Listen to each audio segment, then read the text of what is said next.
Okay, in this video we're going to look at the irregulars in the simple future tense. Now remember, we've already looked at the simple future tense. There's already a video on that. If you're not comfortable with how it's formed, you still don't understand it, go back and have a look at the video again. I promised you there were some irregulars coming, so this video is going to deal with just the irregulars in the simple future tense. So to refresh your memory, the simple future tense is I will eat. We've looked at how you form the regulars, so now let's look at how you form the irregulars. First thing you need to know about the irregulars is do not panic. Okay, you don't need to panic about them. Don't hear irregulars and think, oh gee whiz, I've got loads more things to learn, because you haven't. There's only about 13 common irregulars that you'll really come across, and we're only going to look at about 9 of those today. So don't forget, you have more fingers and toes than that, unless you've been involved in an unfortunate shaving accident. So there's only 13 to learn. It's a 3-step process. It's really, really easy. This is how you form the irregulars in the simple future tense. 1, take the stem. 2, add the endings. 3, that's it. So I kind of lied. It's only really 2 steps. You take the stem and you add the endings onto the stem. Don't freak out. I will explain what the stem is and I'll explain what the endings are. So the stem, all that the stem is it's the main part of the verb that replaces the infinitive when the verb is irregular. So remember, it's the bit that we build the endings onto. Hopefully that's made it a bit clearer as to what we mean by the stem. If not, when you see them, that might help. So let's have a look now at what the stems are. So these are the irregular verbs that we're going to look at and their stems. So if this looks like there's a lot of information for you, don't worry. Just keep calm and conjugate, okay?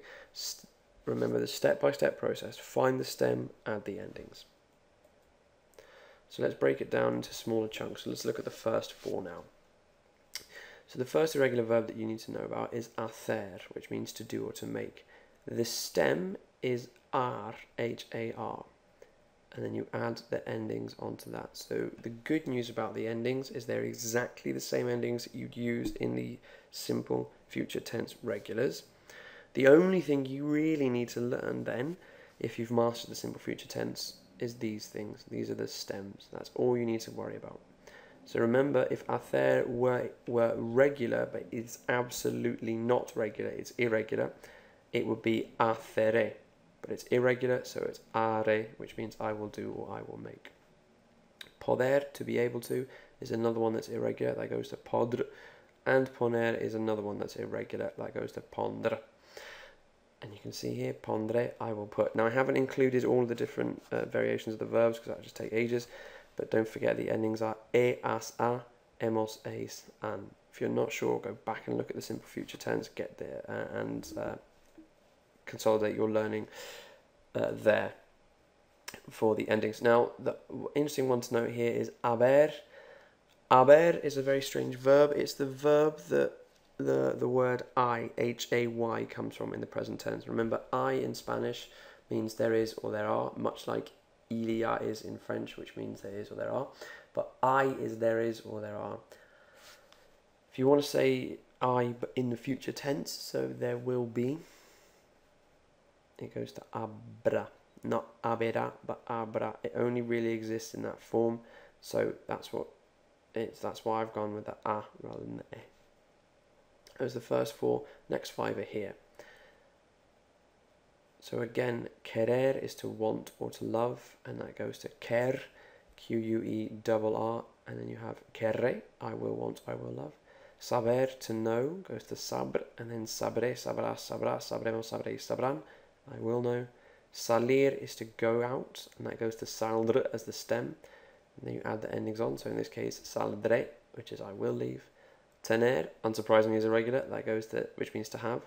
That goes to tendre as your stem, and you add the e, so tendré, I will have. And venir is to come. That goes to vendré, I will come.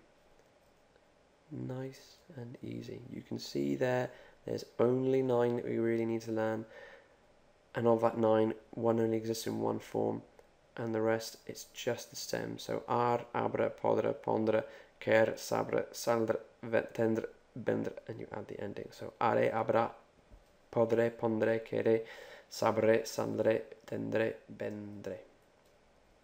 So, if you're, sorry, let's go back to that slide. This would be quite a good slide, or screen rather, to print off, to make a note of somewhere. So feel free to pause the video now and copy that down somewhere so you've got a version of it. Remember, learning and understanding are different. Learning takes time and practice.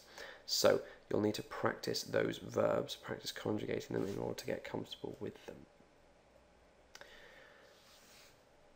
Okay, if you're comfortable with them, have a go at conjugating these 3 irregular verbs. These are not regular, they are irregular. So have a go at doing them.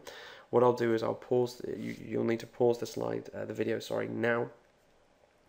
Have a go at conjugating them in all of the relevant people, the 6 people involved. So the I, you, he, she, it, we, you, and they form. And then we'll look at the answers in a bit. Okay, so hopefully you've had a go at conjugating them, so let's see if you got them right. So have a look at those answers and tell me what you think. Nah, well, you can't tell what you think because this is not a conversation, but hopefully you spotted that there are some errors here. See, I'm trying to catch you out, keeping you on your toes. Well done if you spotted those mistakes. Hacer doesn't make any sense. Podremos shouldn't have an accent on the E. Tendrá should have an accent on the A there.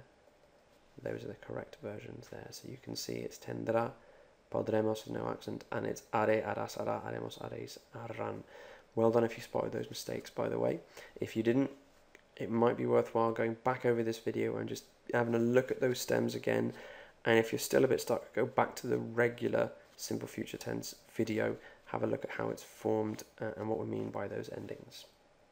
Okay, if not, well done. That is a huge thumbs up for you. You have mastered the simple future tense. Keep practicing with it, and yeah, well done.